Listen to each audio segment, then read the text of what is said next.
Good evening, everyone. Welcome to Joe and Ro Talk Toastmasters, a podcast by Toastmasters for Toastmasters and guests, and featuring Toastmasters across the globe. It is episode 4, and I thank you all for being here tonight at 8 p.m. Grab your cups of coffee and tea. It's going to be a 1 hour of conversation. Before we start and dive into this conversation, few ground rules. As Toastmasters, we love them. Number 1, please keep yourself on mute and switch off your videos if that's possible.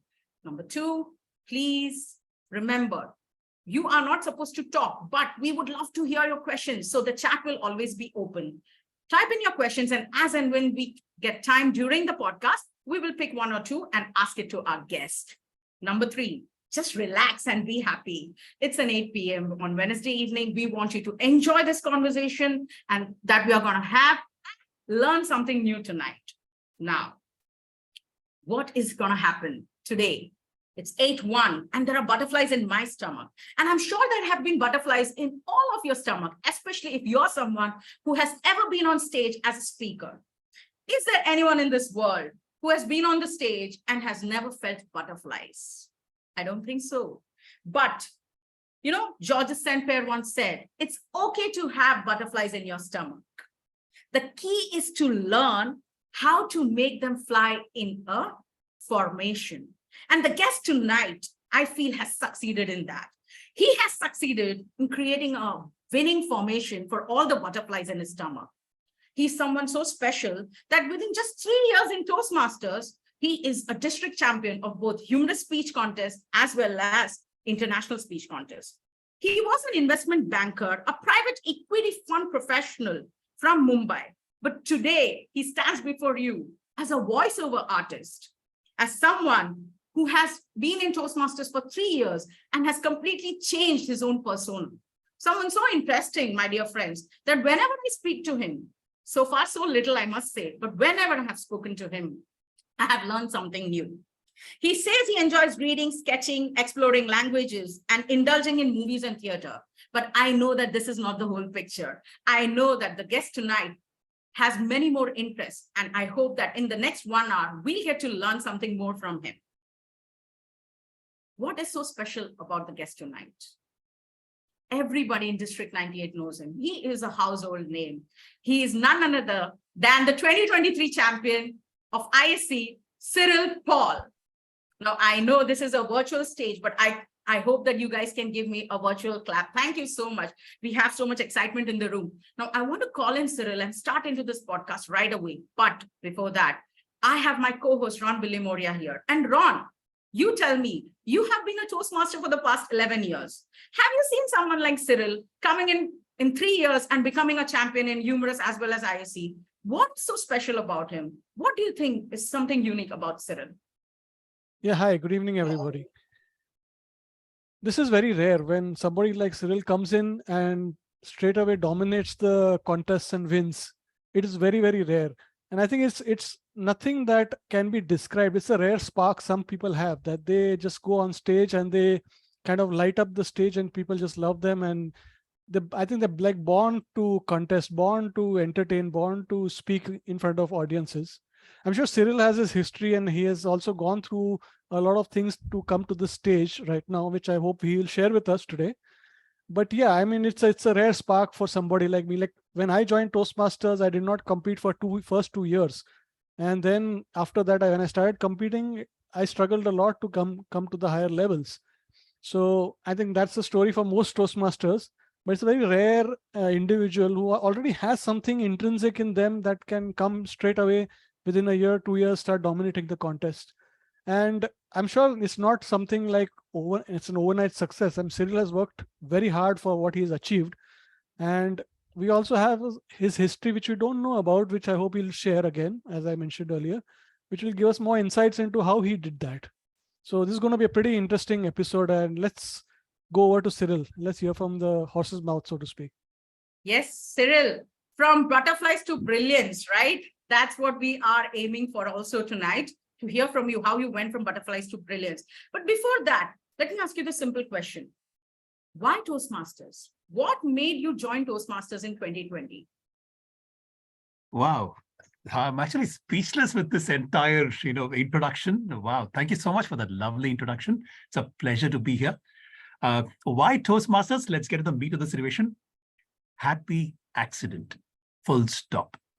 I first came across a Toastmasters magazine sometime in 2016. Somebody had left it on my desk for whatever reason, and I flipped through it.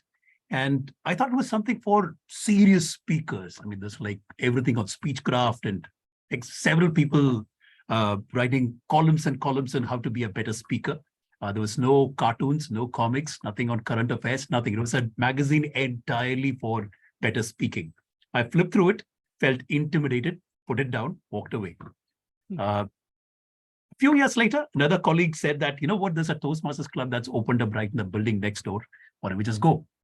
And I went for it. And BKC Fireflies, when we used to meet physically in Kalina. The day I walked in, I was asked to introduce myself. And that's when you realize I was an investment banker those days. I never introduced myself. People would introduce me. I had no idea how to introduce myself. Surprise number one.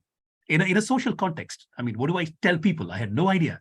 And surprise number two, I discovered that there is something called table topics.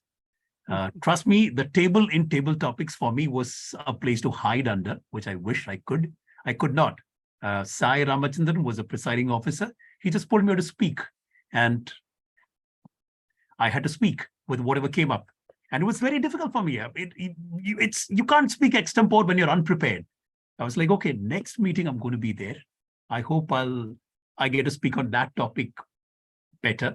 And then I realized that table topics are never repeated. You get a new topic all over again. What was the first topic? Do you remember? The first topic I remember, it was 5 things that my mother taught me. And I was like, That's nice. Taught me not just 5, she taught me 500 things. What do I tell? You're lost for content. And then the second, I don't remember the second one, but second meeting led to the third meeting, that led to the fourth meeting. Decided to sign up. What really impressed me was the evaluations. People were getting serious evaluations on what they were doing well and what they could work on. And you don't need a Toastmasters program to be a better speaker. And this is something which I scream from the rooftops, even today. But what you can learn everything that you want from YouTube, right? What the program does to you is evaluations. YouTube doesn't tell you what you're doing better. For that, you need to probably, whatever you spend maybe 2 years of learning on YouTube, you can achieve that on 4 months in Toastmasters. That's one thing that makes a program stand apart. I gave my icebreaker speech, and I realized that there was this animal called the R counter that I should fear. I said something like, and of all the people listening, I saw one head go down. I saw a hand come up. Okay, has been noted. It became a challenge for me thereafter. I was a younger kid in the family, didn't have a voice. So this gave me a place to speak out. And one thing led to the other. Happy accidents is what got me into Toastmasters. It's what got me into the contests as well. And yeah, it's been a great 3.5 year journey so far. Wow. Okay, this was unexpected. I thought you would come up and say, I was always a speaker. From childhood, I went to elocutions. I was always on stage. This is not something new for me. But now I am surprised, and I'm sure audience are also surprised that a champion of your caliber, right, Ron? Yeah, absolutely. I was expecting like, okay, I was an elocution champion in school and then spoke on college and all that. Yeah. I signed up for an elocution contest when I was in 2nd standard. My mother has a photograph. I forgot my speech, still bravely stood up, and it was about the harmful effects of tea and coffee. Yeah, that was one of those things that used to, there was a warning bell given at 2.5 minutes. And when the warning bell came on, I thought, Gaya, ye to final bell hai. And I was completely flustered. I lost track of everything. And I was just standing there staring at the audience. I ran away from there. Never touched the stage after that. As an investment banker, as a private equity professional, you're trained not to speak extempore, because you never know which journalist will wheedle out information from you. So table topics was a challenge. But yeah, I mean, you can overcome challenges if you really apply yourself to it. Cyril, this is very intriguing for me as a speaker also. Someone who says, I never spoke extempore, I have never practiced public speaking. In fact, you were someone who was scared, right? This was a challenge for you. You come in, join Toastmasters in 2020, and 2021, you are the district humorous champion. How come?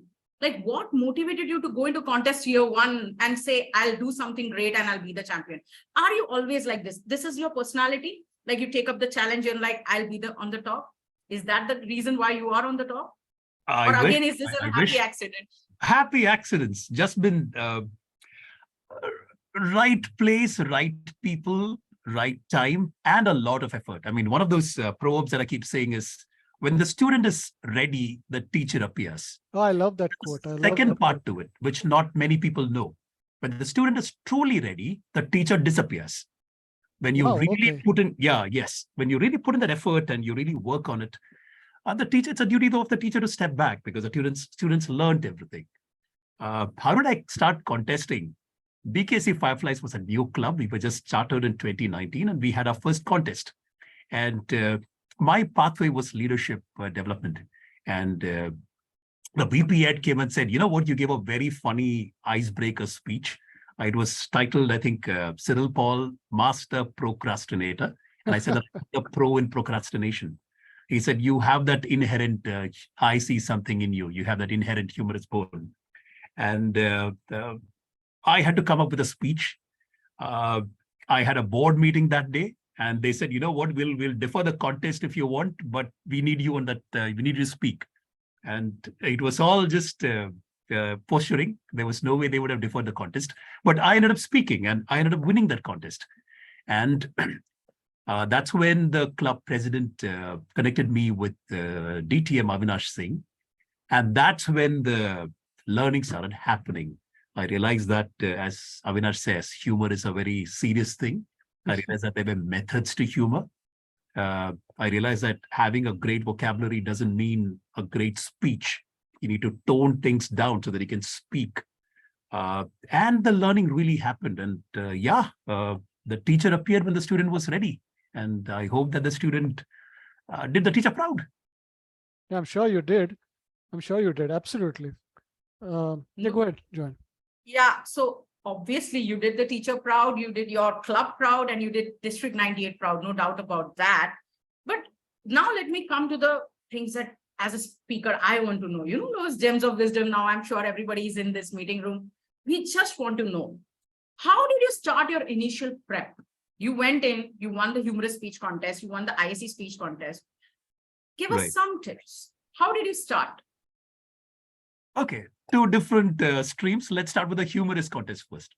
I had a fun story with a surprise ending, and I presented that to my mentor, my coach at that point of time, Avinash, and he said, "This is not funny for you. Would have won at the club. You can't take it forward." And I was like, "Man, you're riding on your #1 club winner thing," and suddenly he says, "Doesn't work."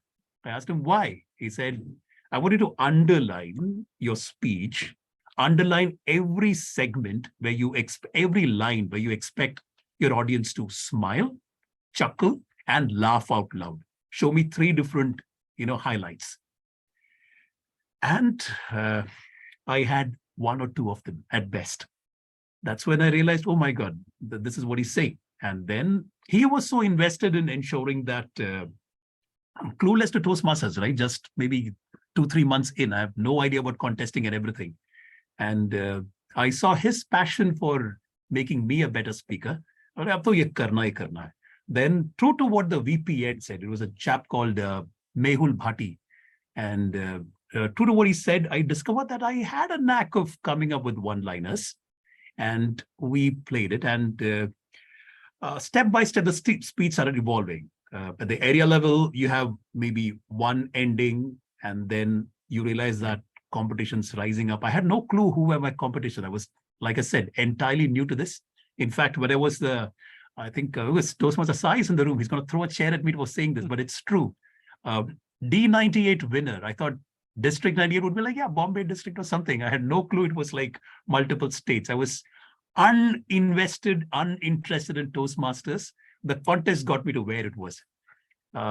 Funny things happened after the contest. People would actually invite me to be to be the general evaluator for their meetings. I had no clue what the general evaluator is supposed to do. And I would, that's when the pandemic had set in, and I would start attending meetings left, right, and center. 3 a.m. in the morning, I'm attending Toastmasters meeting, trying to get as much of learning as possible. Coming to, so speeches, humorous speech, my advice for everyone who's attempting a humorous speech, don't go in for humor at the first cut. Write your story and then embellish the humor. Humor is something that comes as a second step. First step is your story and then your humor. That's very interesting. Does the story itself have to have some sort of funny character to it? Yes and no. In fact, in the education sessions, I actually urge people to think of the 5 worst embarrassing moments in their life. I give them maybe 30 seconds to reflect on that. And chances are, I ask them, if you narrate this embarrassing incident to your friend, do you think you'll laugh? What is the reaction that you think you'll get out of that person? Invariably, if it's an incident that's more than 5 or 6 years old, you would get a great chuckle from the other person. You would laugh, because sad, embarrassing memories that you can smile about are the best memories, right? So starting from the embarrassment, because behind every embarrassment, there is a learning. And there is your speech. You have the incident that led to the embarrassment, and you have the learning. So there's a beginning, middle, and a solid conclusion. That's how I would urge everyone to kind of start with a humorous speech. ISC, it's a different game. They say that ISC is a social speech with humor added to it, and humorous speeches are funny speeches with a social segment added to it, a social message added to it. Yeah, ISC, there's a lot of focus on the learning that you can share. There should be a takeaway to the person. So identify those stories in your life or in stories that can gather where there is a good learning that's universal, that's democratic. If your learning is only for teenagers, maybe look for another story. If your learning is only for people who are like a certain age gap and above, look for another story. Try to get a story that's got a universal learning, a universal takeaway, a story that would really appeal to a lot many people. And that's your speech. So, yeah. I wanted to ask you sorry, Joseph. I just wanted to ask you one thing. Sorry, Joe. I just want to ask you the preparation for ISC. When did you start it? How far, how many days before did you start the ISC, writing the speech? Because this is something which I want to convey to everybody. Is a lot of people write their ISC speeches almost 2 weeks before the contest or 1 week before the contest or something like that, And I've seen that the best ones, they actually do prepare very well in advance, and then they refine and refine and refine. By the time they come to the club, it's already a sharp instrument. So do you agree with that, or did you just go for it at the last moment? I agree in parts. But they say that there is, no matter what, there is a little bit of extempore to even the most scripted of events. And there is a little bit of scripting to supposedly the most extempore events as well. So I knew what story I would like to narrate. Then you come down to writing about it. Once you have that story in your mind, you're always kind of, chewing on it time and again. You're putting those bullet points in your mind down. This is how the story should progress. And maybe a month before the speech, the contest is when I started to write the story, because ultimately you need to fit it in 7.5 minutes. There's no point in having the best story if it kind of, goes to 9 minutes or 7 minutes, 31 seconds. So I write it, I rehearse it a couple of times. Thank God for voice notes on phones. You can actually narrate the speech and you can listen to it. You can put that, is this making sense to me? Am I getting That's a very nice tip. Yes. Yeah. So that's what I do. So roughly about a month is when I began my preparations. Yeah, so that is something which I think would be a very good thing, that start early so that by the time you come to the contest, you already have something substantial to play it out. And time bound. And time bound. Yeah, I think that's also very important, that you can par it down to the time. You don't go over time. You're confident that you'll finish in the time. That's Also right. confident in the product which you are selling at that time on the contest. So I think that's something which I keep telling everybody. Start early, especially for ISC. Humorous, maybe not so much, but for ISC, definitely start early. Yeah. Sorry, sir. Continue more about your No, preparation. I'm listening to both of you and I'm learning from both of you here. It's not like just a conversation. It's so much learning. And Yeah. what I am concluding right now is that though, Cyril, you're saying it's a happy accident, though you're saying, it just happened, and obviously you had a very strong support system, I can sense that you did really work hard for it. It's not like it happened, you went on the stage and you thought of something a week ahead and you just gave it. No, there's a lot of hard work going on behind even the humorous speech as well as the ISC speech. You said, okay, a month before, start chewing on it. I love the tips, as Ron said, voice notes. Do you write down the whole speech? Or do you just write parts and do the voice note and voice recording and just go and give it? What is your style? Oh, well, that's a very good question. A 7-minute speech, or that's about 700 words at least that you need to remember. And gone are the days when you're cramming stuff up, right? It works for me to to write the speech by hand once. That's when the learning really sticks to you. Thereafter, you can't, like I said, there is a little bit of extempore to even the most scripted of events. There's no way you'll remember, unless you're really great at it, unless you've kind of developed that skill, there's no way you'll remember every single comma, every single pause at a club level, because you really haven't practiced that speech so long. I write it down once, and then it's all bullet points. I need to internalize the speech. So if there are like 7 paragraphs, what does para 1 say? What is the central idea? Can I remember that in one bullet, and can I work upon it? Otherwise, man, I mean, I'm glad that we're not students and we don't need to remember all of that. Okay. So, wow. Okay. Write it down once, then go for bullet points and voice notes, obviously. yes. But you came to the club, you gave the speech, you won. Now you're going to the area and then from area to division. What is happening to that speech? How is it changing? And what are you doing to change that speech from club to area and area to division? Okay, great question. One thing that really, as you move forward, the competition also intensifies, right? So you need to ensure that 2 things you need. The story doesn't change at all. The story remains the same, because you know in your mind that you want to, this is a story that I want to narrate. Story can change, by the way, but in my case, it did not. I decided that there are 2 places that you need to get better reception: starting and ending. Do you have a great boomy start? Are you wasting your time in setting the scene, or can you just jump into the meat of the matter as soon as possible in a punchy way? The starting of my speech changed significantly. The ending also changed. It changed with each and every year. I think the only time it didn't change was between district and division. Substantially did not change, but yeah, there were small additions and deletions happening here and there. The speech content comes down. I had, I think, 950 plus words at the club level. It came down to somewhere about, I shaved it down by at least 800, because pauses are essential. ISC, That's very like I important, keep yes. saying, it's not a speech content, it's a performance. Every single hand movement is, analyzed. So it needs to be a powerful thing. It's a performance that you put in there. So yeah, a lot of the content was shaved off, and you need to ensure that the content that you have left is strong enough to make up for those things that you're not saying. So it was an exercise in editing. Can you give us an example of something you changed which worked in the club, maybe area, and then you had to jettison it for the division or change? Can you remember anything? I think at division level, at area level, I think my conclusion was we're all guilty of the goodness that we haven't done. That's a quote by Voltaire, and the conclusion was, therefore, do good was a conclusion. This was the bulwark on which this was listed, on which this was kept.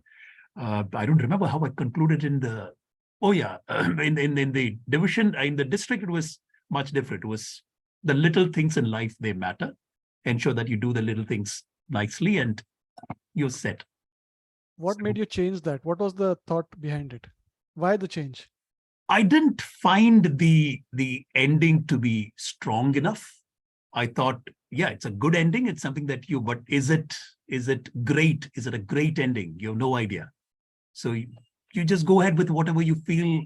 It's an improvement. Can you analyze it a little more? What was that missing ingredient you felt that you needed to change? Because we also, when we are revising the speech, I think Nikhil said something very beautiful. He said, great speeches are not written, they're rewritten. Yeah. So I want to kind of get an idea of what was the rewriting, what was going on in your head, why you felt that particular would not resonate, and how you switch. So just take a few moments to drill down a little bit on that.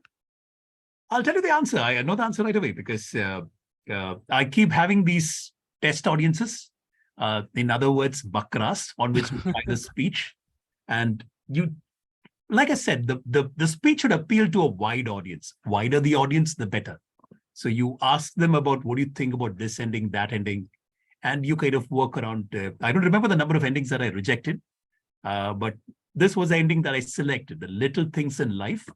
And then the entire speech, I was trying to work those little things, the phrase little things into the speech so that there is some kind of a recall. That's one different technique that I did between the division and the district. Yeah, so the speech was rewritten from a little things perspective and not based on a quote, not based on a story and then ended with this quote. So yeah. Seems like a very substantial change. Were you nervous about it? Sorry, Joanne, one second. So I want to add, so Ron said, were you nervous about the change, the substantial change? But before that, Cyril, I just want to add, I heard your ISC speech and the fact that it was a full circle. That's what I felt. Your title was The Little Things in Life. And then you came back with a conclusion, the little things in life matter, right? So for me, I remember this punch. As you said, your starting was a punch, your ending was a punch.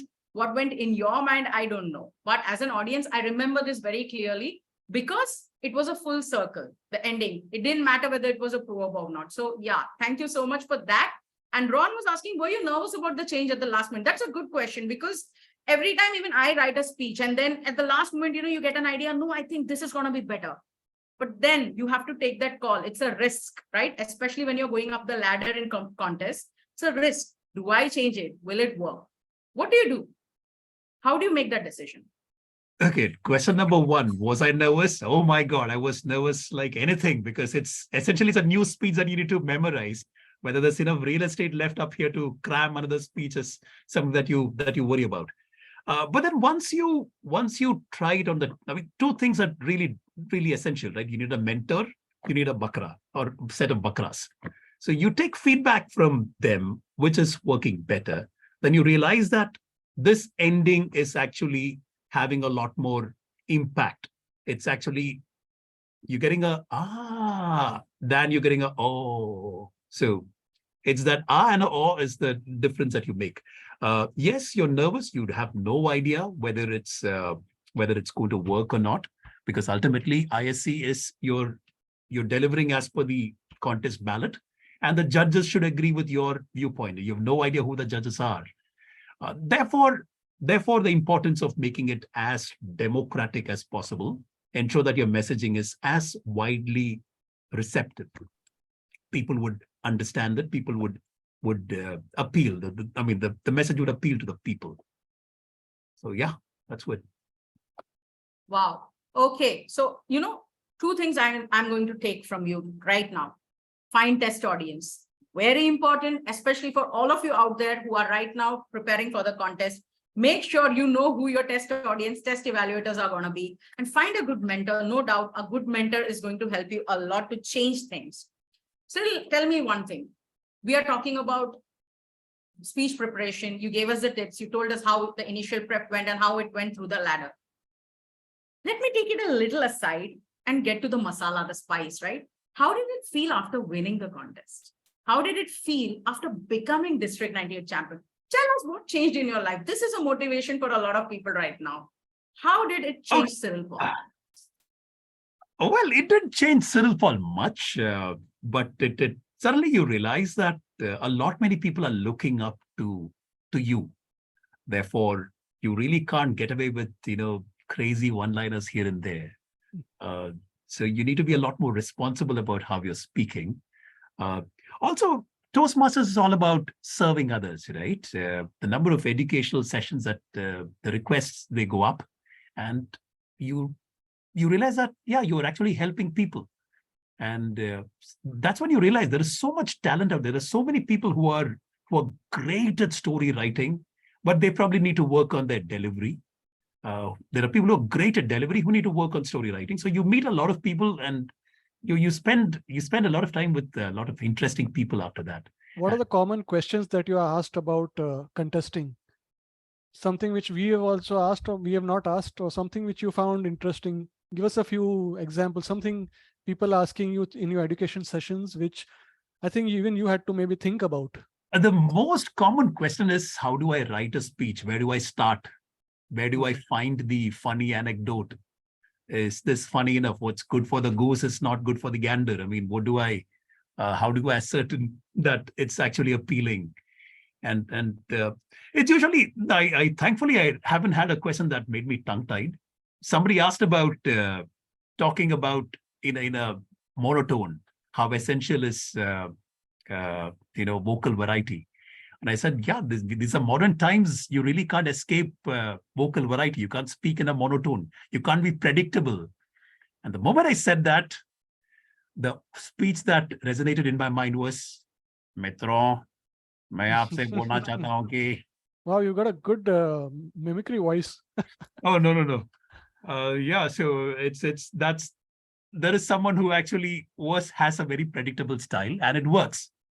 So yeah, but it's been the tamer kind. It's been largely what we guys have covered here.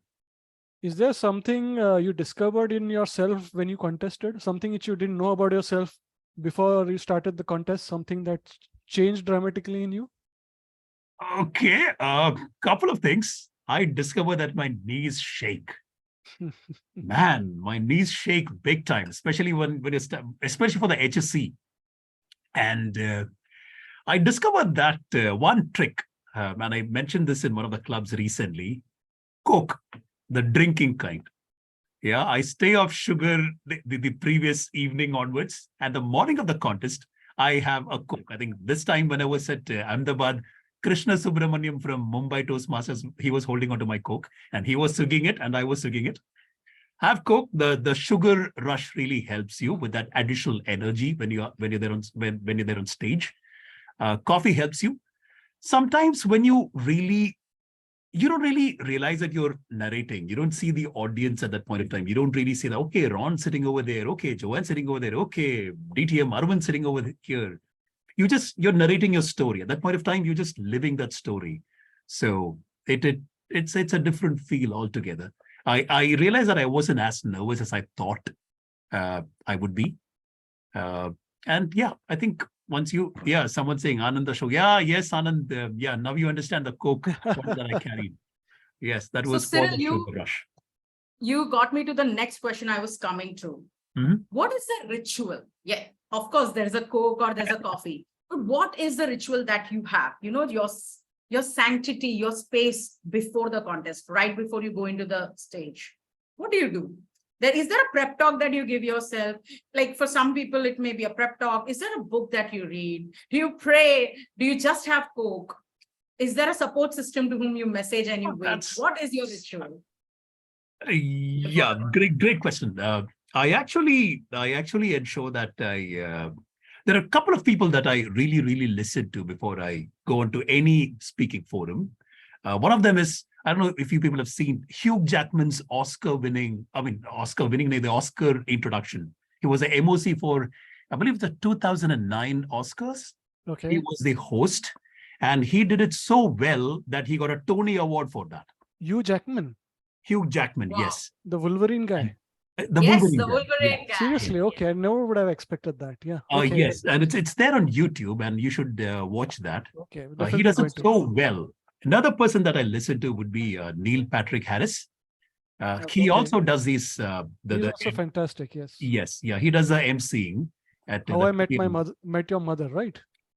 Yes. Same chap. He does the emceeing, and the kind of energy that he brings in to each of his performance is amazing. So Who you else? just Who watch else? these Sorry. videos on, sorry, Ron, you just watch these videos on YouTube before you go on stage. Yes. I never miss Hugh Jackman's video. I Wow. urge each and every one of you to go ahead and watch it. He introduces each and every movie that's contesting for the that's a contender, and he does it in a song Wow. and So dance. that's Cyril's secret I'm taking back home. I'm going to go back and watch that video. Is there anything else you do before you go on stage? Or it's like this, Coke, and now I'm ready to take on the challenge? Tons and tons of reading, your speech material, listening to what you're saying, whether it's really making your speech actually loses its meaning to you by the time you're in the division, the district finals, because you've narrated it so many times. And you're like, is this even making sense? I mean, come on, yeah, corners ne wala. Who's going to laugh at this? Or who's going to, because you've heard it so many times, repetition can kill it. But then that's where the support system comes in. That's where the number of bakras that you have come in. I want to circle back to this because you mentioned it so many times, and even I feel this is a missing factor. A lot of people miss. Why I'm saying this is because I have seen a lot of our club champions. They win in the club, and then they don't utilize the resources in the club. They don't form a team. Like the first time I won the humorous this in the club, I immediately caught hold of 2 or 3 of my members, and I remember we sat at the cafe coffee day, and line by line we went over my speech.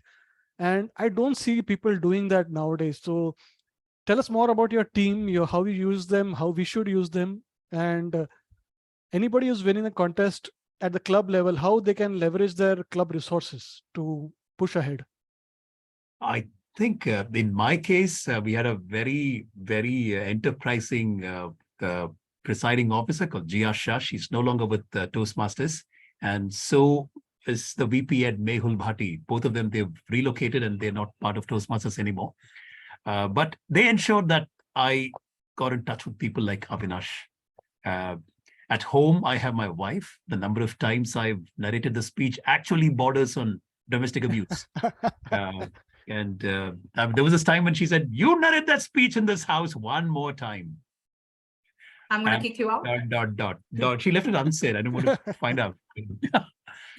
So, okay. Yeah, I think there are experienced speakers in every single club, and everyone's busy. Toastmasters is a volunteering organization. Therefore, unless you volunteer to ask them for their time, you won't really get it.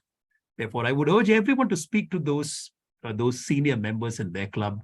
Or, I mean, we are all available across clubs and everything, right? So speak as much as possible. Feedback is free, thankfully, in Toastmasters. This kind of feedback, if you want from a private coaching, you're going to pay a bomb for this. Absolutely.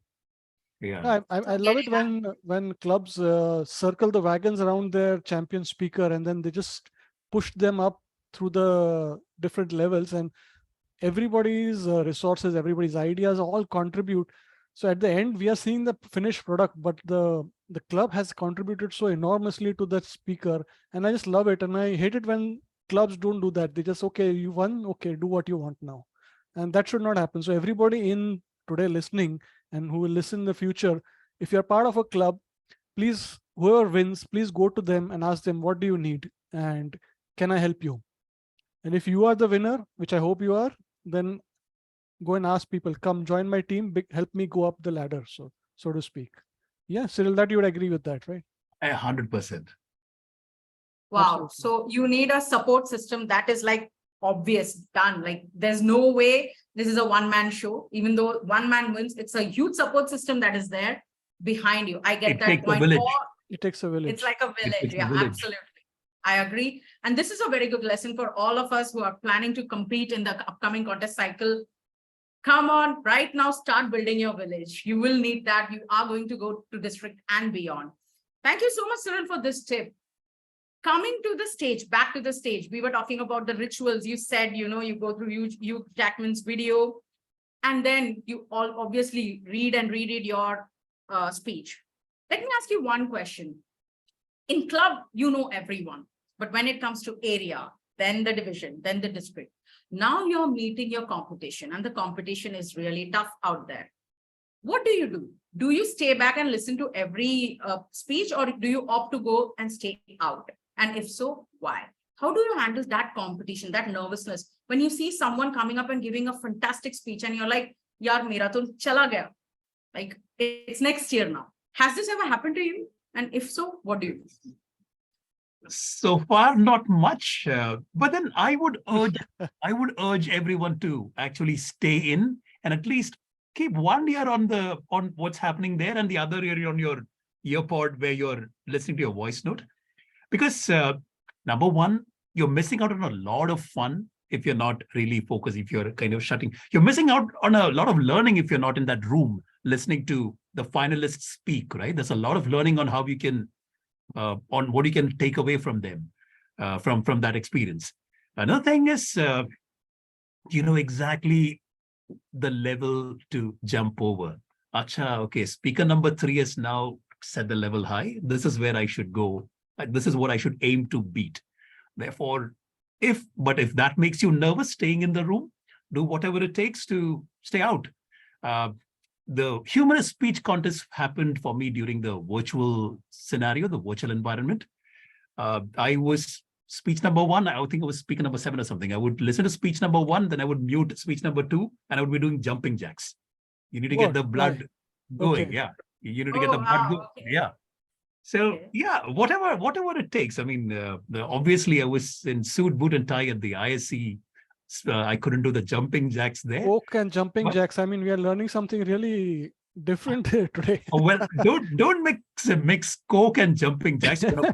You really are going to burp on screen. So, I mean, on stage. So if you're having Coke, no jumping jacks, try to keep your moment as much as limited as possible so that the sugar rush takes you. But yeah, be there, listen to those speeches.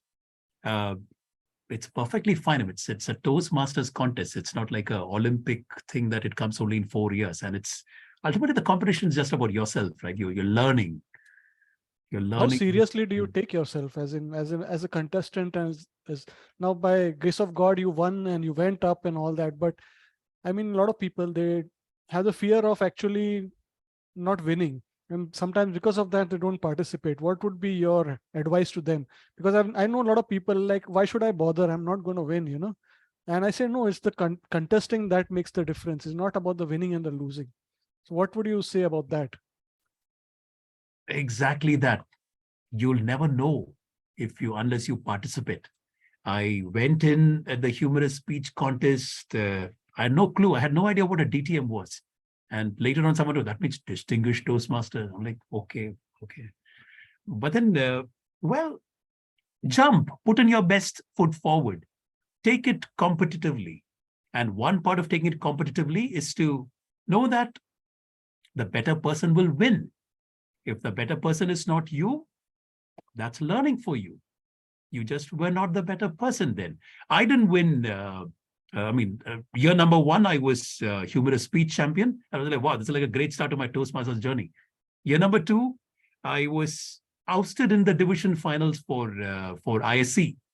And yes, I mean, you learn from each and everything. Failure is as much as a part of, as much a teacher as it's never failure, right? You're just realizing what didn't work.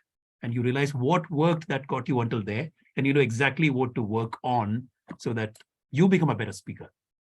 Great. Jose, let's take some question.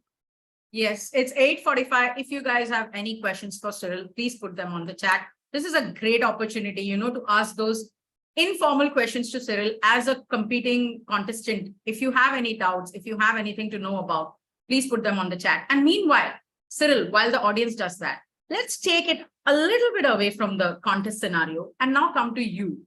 From an investment banker to a voiceover artist. This is something I'm sure, Ron, even you're curious about. I'm sure everybody's curious here in this room. How? What made you go from investment banker to voiceover artist? What is this journey? And did Toastmaster play any role in this journey? Or did this journey play a role in you being a Toastmaster? Please let us know. Oh, that's a great question. Whether this journey played or whether the other one. My teachers used to tell me in college that I should either be part of the media industry, be a journalist, so that you can narrate news and everything. You can use your financial acumen on that. And I used to draw and write a little bit. Therefore, they also said, why don't you try an advertising agency? I mean, copywriting would be something that you may be good at.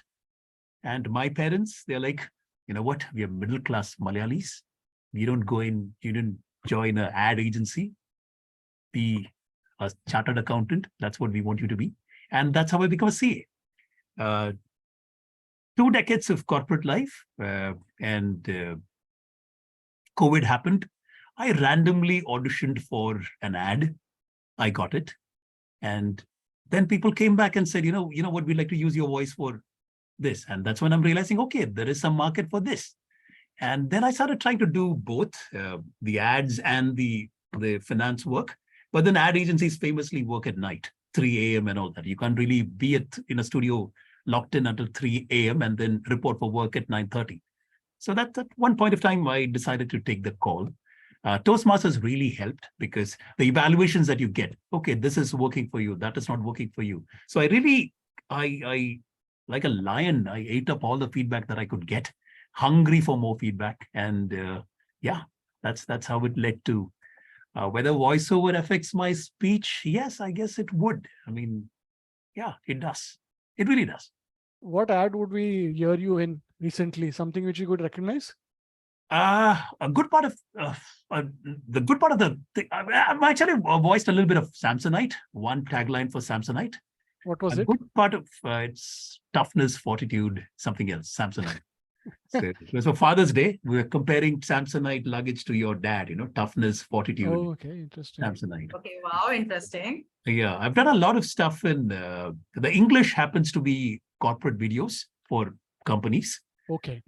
Done a lot of ads in Malayalam, Nescafe, UNICEF, Century Ply, and all of that. Okay. So, Okay. yeah. It you feels and good me- when cousins call up and say, "Hey, we heard your voice on TV." I'm surprised Wow. you're not on CNBC or something like that as an anchor. You would be perfect for something like that, wouldn't you? My mother would have loved if I would have taken that. Okay, we've got some interesting questions. Yeah, let's take the Questions, questions. Yeah. Yeah. Okay. So how important is truth to the speech? Srijita asked, your truth. Like, does it make a difference if the protagonist of your speech is not you yourself? And if you have experienced the tale firsthand, how convincingly you can deliver it? That's a great question. It need not be your personal story that you experienced it. It can be somebody else's story that you're narrating it. Ensure that you have the learning that you're sharing, which can be taken up by everyone. So the crux of the thing, you don't need to live that story. And ultimately ensure that it's a story, right? You can actually embellish it with a little bit of facts that you can pick and choose so that it becomes a lot more appealing to everyone. The takeaways are a lot more concrete. Yeah. So it's okay if it's not your truth, but make sure it is the truth and you learn something from that. Truly, yes. My Thank story, you. it was my father's experience. Avinash's story, it was his experience with his father, which was given to his son. Sneha's story was, again, father trying to get her married off, then what happened after that. So yeah, it need not necessarily be your story, can be somebody else's story that you're either playing a part of or you're narrating. Thank you, Cyril. Nikhil has a very interesting question. He says, how do you get a feel of the audience while you speak actually on the stage? And do you change your delivery according to that feel when you're on stage? You get a feel of the audience while you're speaking at a club level, when you're doing a test of the speech. When you're a contest, you're contesting, and it's too late for you to change anything, or I would be very scared to change anything if I'm, if my audience is not responding at a contest. I would be lost. Therefore, I ensure that I'm not lost by having a lot of test audiences before, especially with a story that I really, really want to scream from the rooftops. If it's a learning that's really influenced me, that's really affected me. So when you're normally talking, in all your club speeches, you know how audience react to your wordplay, whether your pauses, whether your body gestures and all of that. So you try to do a lot more of that in your contest speech. Ensure that whatever has been working for you so far, you amplify it in your contest speech. Yeah, it's difficult to read the audience when you're in a contest speech because you're actually applying and you're not imbibing. Not even humorous? Not even humorous. Your speech is made, your punchlines are made. You Recently, can't innovate when you're humorous just to kind of get a little bit more rise out of the audience. I have tried that, but I've not strayed too far away because 3 years into Toastmasters, I didn't want to experiment. I didn't find myself that strong to experiment. It works for people. Yeah, I mean, like I said, there is always something impromptu to the most scripted of events. There's always something scripted in the most impromptu event. So yes. So Mahesh has a very interesting question, and I have a question related to that too. So Mahesh says, what was the difference you felt from district to region, specifically talking to the international audience? And to add on to that question, I'm going to ask you something really critical. What do you think went wrong? Or what was it that, you fell short, that you didn't go from there to the semifinals? Okay, the Like, I'm sure you can take from that. district to region was it didn't happen at all. I didn't make it to the regional level, so I would probably some other time. Speaking to an international audience, it's a all new ball game because they may not get the humor, they may not get the subtle Indianness to your speech, and therefore remember this when you're trying to compete in the IC speech. Ensure that your speech is something that can connect across nationalities. It's a very basic message that would unite everyone irrespective of nationality. Dowry may not work for everyone. There are several topics which are very relevant to us Indians, which may not really work. So from the beginning only be very generic, be very general in terms of the appeal to everybody kind of thing. Your message needs to be democratic. It needs to apply to a wide section of the audience. That quick question, did you practice in front of an audience outside India because it was online, so you could have easily done that at maybe a club in Singapore or something? Did you try something like that? In this round, I did not. But the last year I did practice before a couple of clubs, one in Singapore and one in the Middle East. Okay. Just to see what was the reaction there? It was about, my last speech was about not getting enough marks and you feeling bad that you're the black sheep. You can't really get out of. Ultimately, you're you, come what may, black, red, green, whatever it is. It's what you make of your wool than, worrying about whether it's black or white. So I got the right appreciation, as in people were understanding the general idea did work abroad as well. The general idea, yeah, I got an endorsement. Okay, this is something that can resonate with a wider audience. Makes sense. Okay, because we have online now, that is a tool which is available to everybody. If you just connect with an audience, connect with a club out of India, you can do a very good test of your speech with an audience completely different, culturally different from you. And that's a very good point. Right. Some more good questions, Joanne. Yeah. So I think this will be the last question for the day. Unfortunately, we are running out of time. Were you fearful of revealing your story at area and division? And this is coming from Khushbu because she says that your competition might now have heard you. Yeah. So people know your story, people know what you're going to talk about. So then that, it helps your competitor. So what do you do in such a case? Your speech changes here and there. Now that you've given an ending at one level, you fear that this may not work. Therefore, you consciously try to, the basic story remains the same, but you try to amplify the ending. Is there any way I can put this differently? Now that I've said this, by the time you're at the division level, you really know your story that you want to convey. It's about embellishing it. And there is a month's time or a month and a half or 2 months is more than enough time for you to think up a new embellishment, if not a new ending, and work on that. I was not shy. Humorous speech, the first one, I mean, jokes, you should be a lot more worried about it, right? Because once you give it the punchline is out there. But no, it really didn't matter. I mean, you can always change a line here and there, you can add a punchline. So don't be fearful of revealing the story. Even if you're revealing the ending, there are a lot more twists that you can add to your narrative to make it all the more engaging for you as a speaker and for them as an audience. Rupal has a very good question. So, Jose, let's take one more. Yeah. Let's take Okay. Rupal's question. Who is this? Okay. Who is this? Can you Rupal, go I ahead think. with that question? I can't see Rupal's question. Sometimes a high volume of feedback shakes confidence. How to integrate feedback for betterment? Basically, he's asking how, if too much feedback you get, how do you make sense of it? Basically, I guess. You would actually, unless the person said something, see, honestly, it's like a truth forum here. We are all trying to help other people. So you'll find that 60 to 70 or maybe 40 to 50% of the feedback is common. And then there are some exotic elements there. I leave it to the person to kind of weed out what those exotic elements are, whether they're relevant or not. Because, like I said, having a wide audience to speak to is essential. Again, going back to the wider appeal. Therefore, you know whether that feedback really works or not, whether it's that person's personal opinion or whether it really has a mass appeal to what that person is saying. Feedback is feedback, right? Advice is free. Whether you take it or not is your call. So you trust your judgment at the end of the day. Trust your judgment, trust your audience's judgment, because the mass doesn't lie.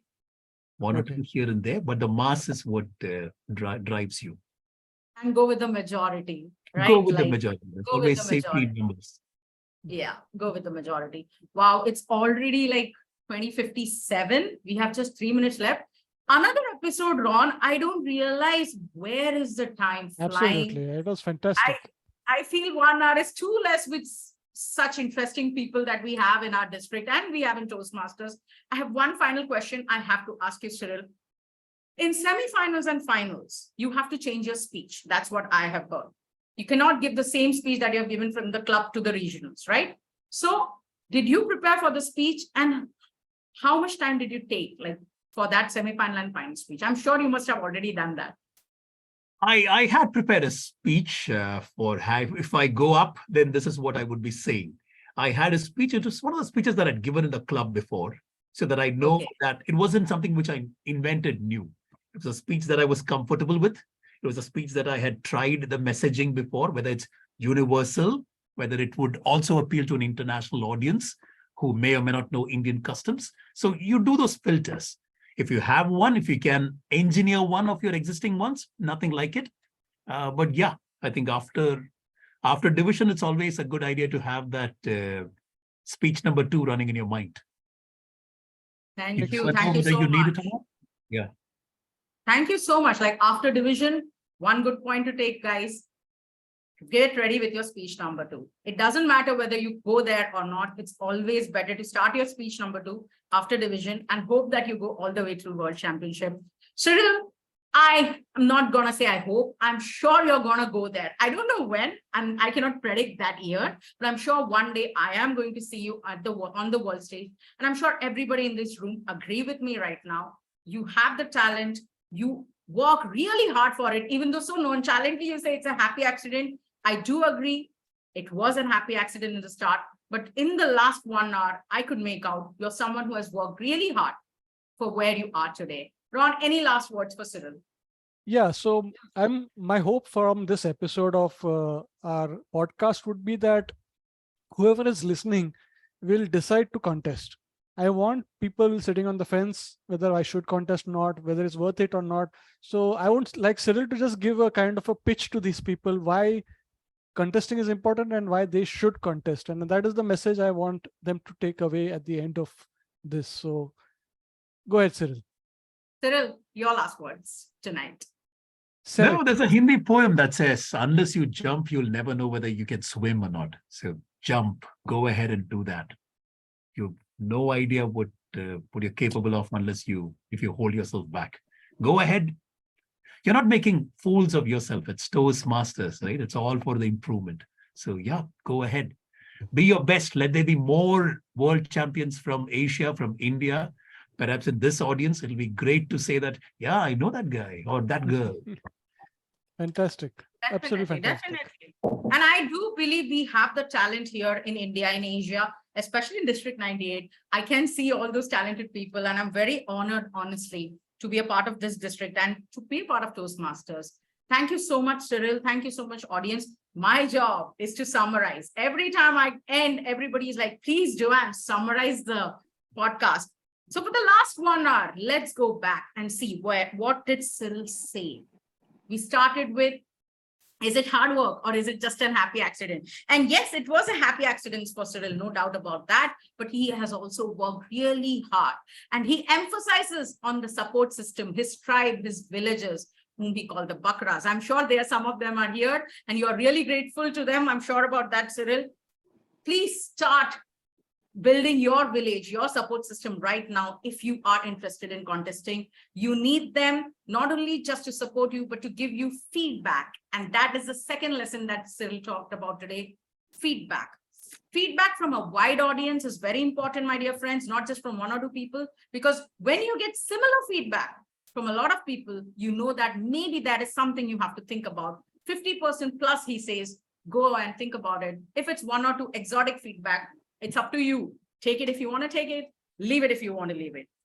Another thing that I loved and I learned today is, what is ISC? ISC, he says, is a social speech with humor added, and humorous speech is a humorous speech with a little bit of social message added in there.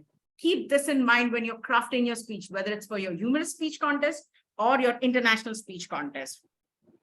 Don't go for humor directly. This is from the champion of District 98. Don't go for humor directly. Start writing your story first, then embellish it with humors and one-liners and take it to your audience and practice and see whether it hits you or not.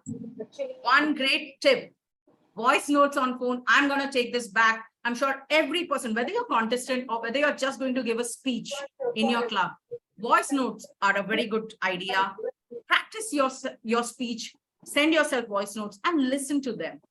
Last but not the least, the rituals that Cyril Paul today spoke about before he gives a speech on stage. 1, listen to someone that you believe in. Listen to a speech that you feel is the most powerful one. For Cyril, it's Hugh Jackman's Oscar-winning speech. Please go back and check that on YouTube. I'm going to do that for sure. For you, it may be something else. It may be Neil Patrickson, anyone, doesn't matter. Remember, whatever motivates you, listen to that before you go on stage. Have a Coke. That's Cyril's secret. You guys can try that out. Or a coffee or tea, whatever peps you out, that sugar rush, because even though he's a champion, his knees shake too. And I'm sure we all have those nerves in us. Take something sweet, take something exciting before you go on stage. Overall, I'll tell you this, my friend, it was an honor to listen to you. I look up to you a lot and I've learned today something different, not just speech, not just talking, but about all the small little secrets and tips, as a contestant and as a champion that you have experienced. Thank you so much for sharing those with us. It's 3 minutes past the podcast time. Unfortunately, we have to stop here tonight, but I'm sure we'll get back with you, Cyril, some other day, some other time, maybe when you become a world champion, and we'll be back with you here for a coffee cup and conversation. Thank you so much. You guys have been a fantastic audience. Bye-bye. See you again next time after 15 days on a Wednesday. And who's going to be our guest? That's a mystery. That's a secret. Hold on to your seats and we'll let you know. Bye-bye for now. Good night. Have a nice evening. Good night, everyone. Thank you so much. It was a pleasure.